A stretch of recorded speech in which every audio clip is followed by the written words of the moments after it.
Yang terhormat Bapak-Bapak, Ibu-Ibu, salam Pancasila. Pada hari Selasa tanggal 8 April tahun 2025, saya akan mengomentari Donald Trump menerapkan pajak 32% kepada negara Indonesia.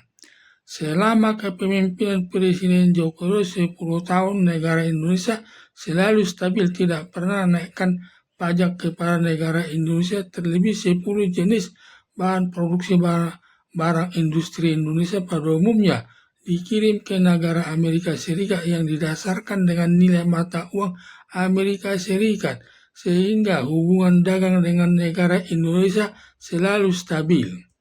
Tetapi setelah mantan Presiden Joko Widodo serah terima jabatan Presiden dari mantan Presiden Joko Widodo kepada Presiden Prabowo Subianto pada tanggal 20 Oktober tahun 2024 yang disaksikan Majelis Permusyawaratan Rakyat bertempat di gedung MPR Senayan, Jakarta Pusat.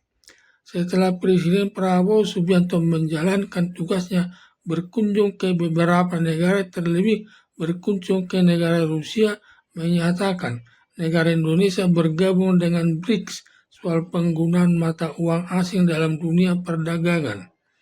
Setelah Presiden Amerika Serikat Donald Trump mendengar Indonesia sudah bergabung dengan BRICS yang anggotanya antara lain negara Rusia dan negara Cina dan beberapa negara lainnya, mendengar berita tersebut, Donald Trump sangat marah atau tidak bisa menerimanya. Adanya dugaan dengan bergabungnya negara Indonesia ke BRICS berakibat Presiden Amerika Serikat merasa marah atau tersinggung, lalu Presiden Amerika Serikat Donald Trump mengenakan pajak 32% ke negara Indonesia. Demikian juga ke negara lain ada juga yang dinaikkan. Akibat kenaikan pajak 32% atas barang ekspor Indonesia ke Amerika Serikat membuat nilai harga barang Indonesia di Amerika Serikat tinggi harganya, menjadi tidak laku barang Indonesia di Amerika Serikat. Mengingat barang Indonesia tidak laku di Amerika Serikat, berakibat pabrik di Indonesia semua hasil produksinya tidak laku di pasaran, berakibat pabriknya tutup, menimbulkan para karyawan pabrik banyak yang pengangguran. Selanjutnya terjadi pemutusan hubungan kerja di tengah-tengah masyarakat. Baru-baru ini ada 3 perusahaan besar karyawannya banyak di PHK, yaitu PT Siritek yang berlokasi di Jawa Tengah dan PT Yihong di Cirebon, Jawa Tengah, dan PT Yihing yang memutuskan hubungan kerja dengan karyawannya lebih 3.000 orang dari 3 perusahaan tersebut. Karena barang hasil produksinya tidak ada yang dibeli, tidak ada yang beli karena harganya tidak laku di Amerika Serikat yang terlalu tinggi harganya setelah Presiden Amerika Serikat Donald Trump mengenakan pajak 32% ke negara Indonesia. Sekarang akibatnya rupiah di Indonesia sudah menurun, nilai tukar uang rupiah sudah Rp17.000 per dolar sebagai pertanda nilai mata uang Indonesia jatuh.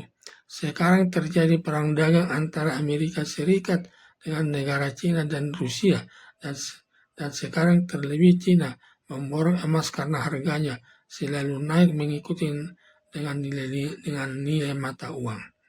Sekarang ini kondisi ekonomi mengalami resesi keuangan, sedangkan barang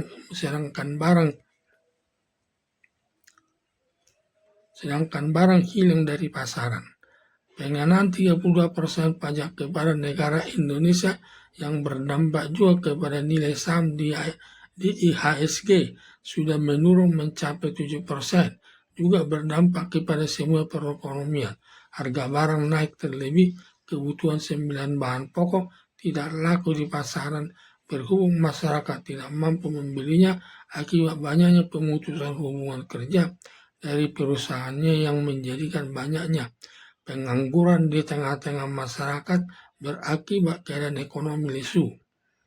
Mengingat nilai rupiah sudah mencapai Rp17.000 per dolar, ada dugaan kesalahan besar di tangan Presiden Prabowo Subianto bergabung dengan BRICS terkait mata uang yang terjadi adanya perang ekonomi yang berakibat terjadinya pemutusan hubungan kerja di perusahaan besar yang menimbulkan pengangguran di tengah-tengah masyarakat yang berakibat lesunya perekonomian terkait rendahnya daya beli masyarakat. Sampai ada yang mengusulkan bernegosiasi dengan Presiden Amerika Serikat karena tidak bisa menyalahkan Amerika Serikat Donald Trump karena ekspor barang Indonesia ke Amerika Serikat cukup tinggi juga.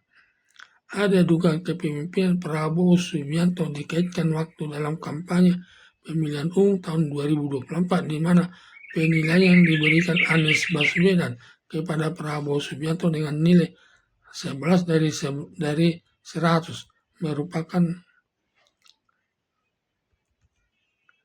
merupakan angka mati yang tidak pantas menjawab presiden berakibat kebijakan Presiden Prabowo Subianto yang bergabung dengan BRICS yang kurang tepat. Seharusnya tetap bergabung dengan Amerika Serikat seperti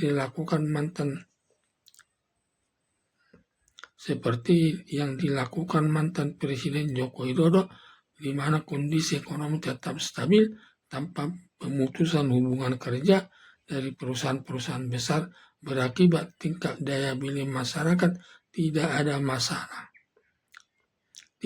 masalah. Ditambah lagi Presiden Prabowo Subianto melakukan kebijaksanaan efisiensi anggaran akibat melakukan pemotongan penghasilan tenaga honorer sebesar 40.000 per orang yang penghasilannya sudah kecil. Setelah ada lagi pemotongan tenaga honorer bertambah kecil penghasilan. Demikian juga karyawan televisi dan karyawan radio Republik Indonesia serta karyawan pemerintah daerah seluruhnya di Indonesia dilakukan pemutusan hubungan kerja. Seluruh Indonesia diduga mencapai 100.000 orang. Dengan demikian para karyawan tersebut kondisi ekonominya morat-marit. Di samping kebijaksanaan efisiensi anggaran, sebaliknya Presiden Prabowo Subianto melakukan kegiatan pemborosan anggaran atas kebijaksanaannya antara lain. Setelah para menteri dan wakil menteri serta pejabat khusus Presiden setelah dilantik, Presiden Prabowo Subianto lalu diinstruksikan mengikuti perkenalan yang dilakukan di Akademi Militer Magelang dengan anggaran 13 miliar rupiah dengan tujuan agar satu sama lain saling mengenal demi kekompakan dalam melaksanakan yang sudah digariskan Presiden Prabowo Subianto.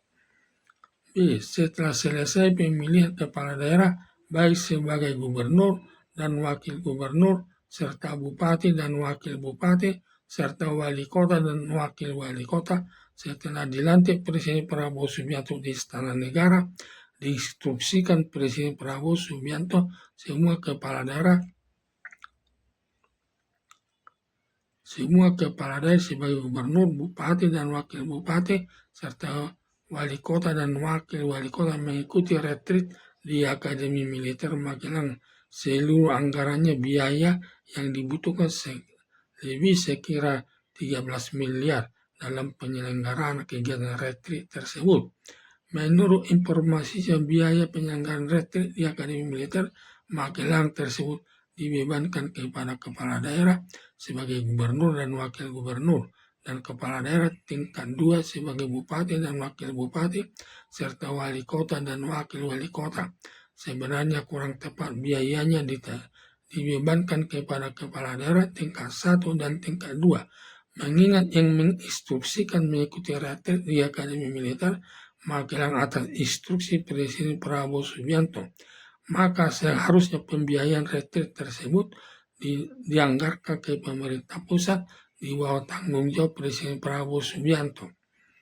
Dampak Presiden Amerika Serikat Donald Trump mengenakan pajak 32% ke Indonesia sehingga kondisi dari berbagai hal yang dialami Indonesia sangat besar pengaruhnya, terlebih turunnya harga saham sampai 7% di IHSG dan nilai rupiah menurun hingga 17.000 rupiah per 1 dolarnya.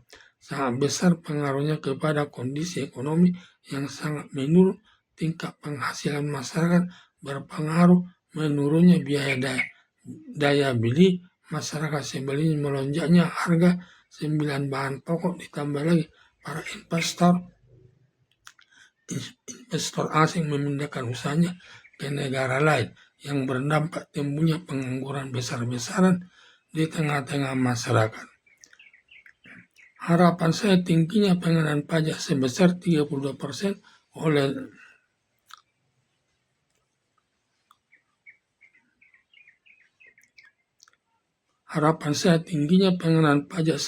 32% oleh Donald Trump, Presiden Amerika Serikat, kepada negara Indonesia yang berdampak barang ekspor Indonesia ke Amerika Serikat tidak laku bagi perusahaan besar Indonesia, tidak laku hasil produksinya di dalam negeri seperti PT Sritek dan PT Yihong dan PT Yihing. Terjadi pemutusan hubungan kerja berakibat pengangguran terjadi di mana-mana di tengah-tengah masyarakat. Untuk itu Indonesia perlu melakukan pendekatan kepada Presiden Amerika Serikat Donald Trump dengan harapan meninjau ulang pengenaan pajak 30% kepada Indonesia agar diturunkan. Sekian dan terima kasih.